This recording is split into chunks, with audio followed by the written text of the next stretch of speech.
Tere, Olari siinpool. Paar sõna AI-st. Kas sa tead seda, et 90% inimesi, kes AI-d kasutavad, teevad seda täiesti valesti? Miks ma nii väidan? Sellepärast, et ma olen teinud nüüd hulga igasuguseid koolitusi ettevõtjatele, eraisikutele, teinud personaalseid koolitusi, grupikoolitusi offline'is, online'is.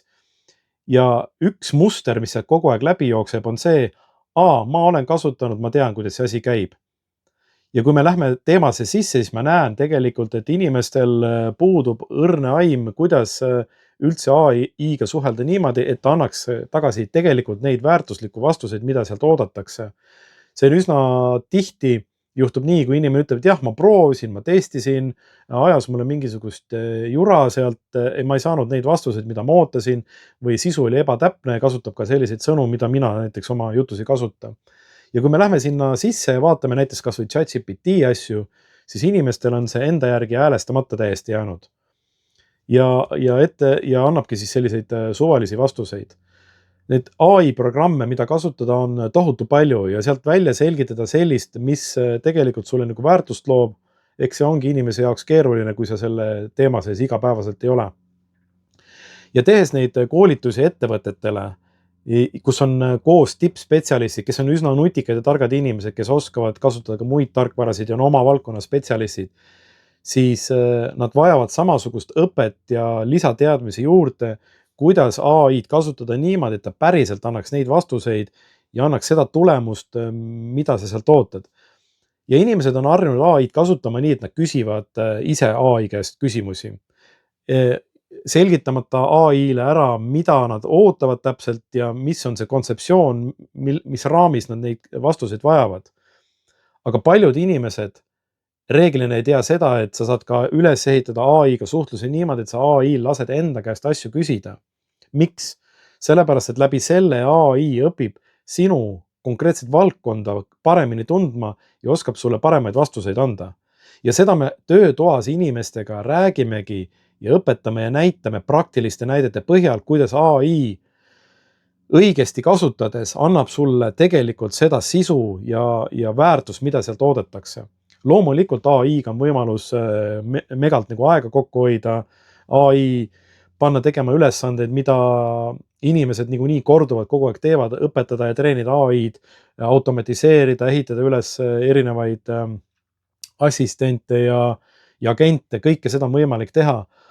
Aga selleks, et sellest aru saada, sul on vaja sellist basic baasteadmised endale omandada, et üldse AI-ga suhtlema hakata.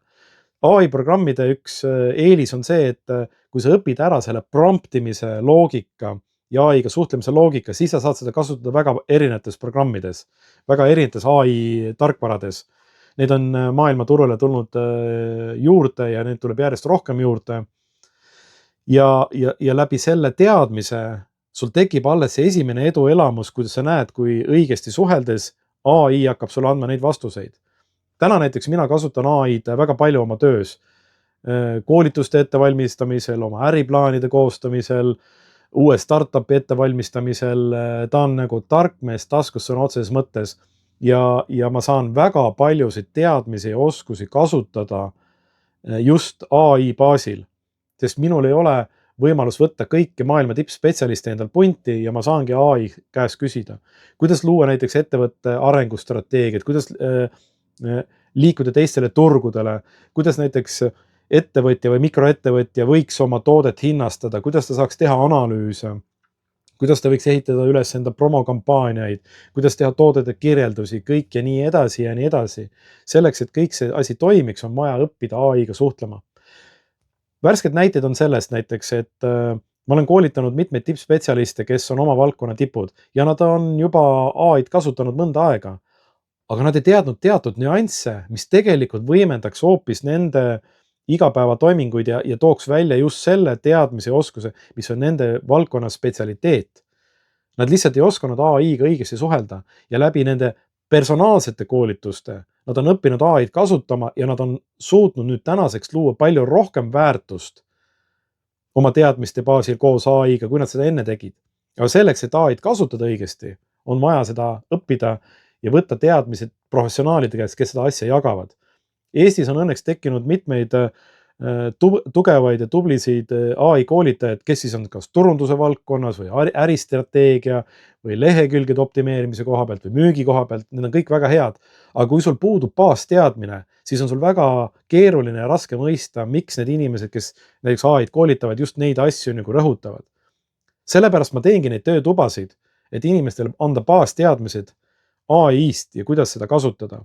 Kui seal baasteadmised on paigas, siis tulevad ka need esimesed eduelamused ja tulemused sellest. AI areneb täna väga kiiresti. Olles ise AI tarkvarade igapäevane kasutaja ja teinud seda viimased 3 aastat praktiliselt igapäevaselt, siis isegi minul on täna raske tempot pidada ja näha kõikide AI arengute taha, iga päev tuleb midagi uut. Ja selleks on isegi professionaalidel vaja kogu aeg olla selle teema sees, aga kui sa tegeled igapäevaselt mingi muude asjadega ja sa oled mingi muu valdkonna spetsialist, siis ei saagi eeldada, et sa kõiki asju oskad. Aga AI ei ole selline tavaline tarkvara. Ma olen ise ehitanud üles mitu IT-ettevõtet, viinud neid erinevatele turgudele, ühes teinud ka exit'i, siis ma näen seda, et inimestel tihtipeale tekib selline arusaam, et kui ma võtan AI kasutusele, et on mingisugune nagu SaaS platvorm, et on selline ühesuunaline liiklus, et ma küsin ta käest ja siis ta mulle midagi vastab. See ei ole nagu päris nagu Google'i otsing. Et peab aru saama, et see on selline paradigma muutus toimunud AI programmides või tarkvaras üldse, et see on esimene kord, kus inimese ajaloo jooksul tarkvara suudab sinuga suhelda ja sinuga ideid põrgatada, sinu käest küsida õigeid küsimusi, kui sa oskad seda ka õigesti defineerida ja saada ka paremaid vastuseid sealt. Selleks, et üldse seda juhtuda, tuleks AI-d natuke treenida enda valdkonna põhiselt, et sa saaksid sealt midagi kätte. Ja kui ma võtan lihtsalt AI lahti, kasutan seda, ta annab sulle mingisuguseid vastuseid, aga need ei ole need vastused, mida sa tegelikult vajad. Selleks tule minu töötuppa, ma näitan sulle, kuidas need asjad käivad. Investeeri see 3 tundi ja sa saad need teadmised, mida sa saad kasutada juba selle jaoks, et osata paremini AI-d kasutada. Vahet ei ole, mis valdkonna spetsialist sa oled. Teed sa muusikat, oled sa disainis, oled sa ettevõtte juht, oled sa tootmisettevõttes, oled sa psühholoog, oled sa õpetaja. Need baasteadmised endal vaja selgeks teha ja sealt edasi see arenguhüpe on juba kiirem, kõvasti kiirem. AI on tänapäeva uus kirjaoskus ja mitmed Eesti tippjuhid, kes juba AI-d kasutavad, on öelnud, et nemad juba teevad oma valikuid selle järgi, kas inimesel on olemas kogemus ja teadmine, kuidas AI-d kasutada, sest igaüks otsib sellist spetsialisti, kes on ajaga kursis, kes oskab ja mõtleb innovatiivselt ja suudab oma tööd kiiresti efektiivistada ka, sest tempo on praegu mega kiire. Ja sellepärast ma ütlen sulle, et tasub AI endale selgeks teha, vaata endale välja sobiv koolitus, kui sa juba oled AI-d kasutanud, siis on kindlasti, kes oskavad müügi koha pealt aidata, kes oskavad lehekülgede optimeerimise pealt. Aga kui sul AI-st ei ole väga õrna aimu ja sa täpselt ei tea, kuidas seda kasutada, siis tule minu töötuppa, ma näitan sulle, teeme asjad selgeks ja sealt arenguprotsess juba tuleb sul iseenesest. Kohtume töötoas ja räägime juba täpsemalt.